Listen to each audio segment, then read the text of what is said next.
So then, as I was saying, for Derrida, Austin's theory of the performative utterance doesn't work because the performative utterance that he says excludes citation from it as hollow and empty is wrong, because the performative utterance is itself made possible in conformity with the model of iteration, that it's a type of citation, basically. You are performing a type of citation insofar as you are conforming with the model of iterability. And so for him, the performative utterance doesn't really work. And then he says, he moves on to finish the essay with a discussion of the significance of the signature. And he says that Austin says that the person who is uttering the performative utterance is the I, the first person pronoun that is the source and the origin of the utterance, and that the equivalent to this in a written document is the signature. The signature anchors and authorizes, as it were, the essential original performative utterance in its written version. Derrida says then that the interesting thing about the signature is that the signature supplements, it makes up, it's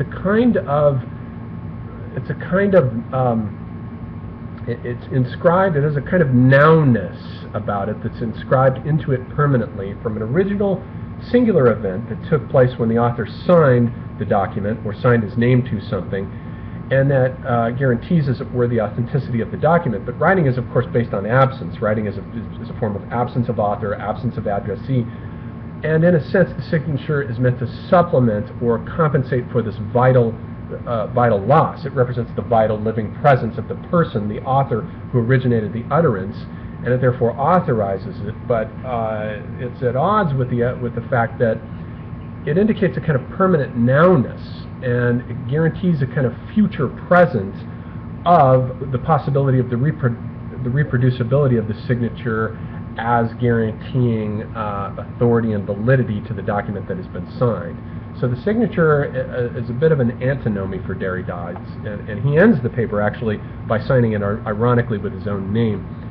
So the main idea then from this paper, and that sheds some light on grammatology, I think, is this idea that speech and writing are for him two forms of media that are doing the same thing. They're both based on the same model, that is to say, the model of difference, of the endless play of signifying chains that are based on their iterability and the possibility of removing them from their original contexts, of de-anchoring, de-authorizing, as it were, the signifiers from their original signifieds and generating entirely new contexts of meaning around them.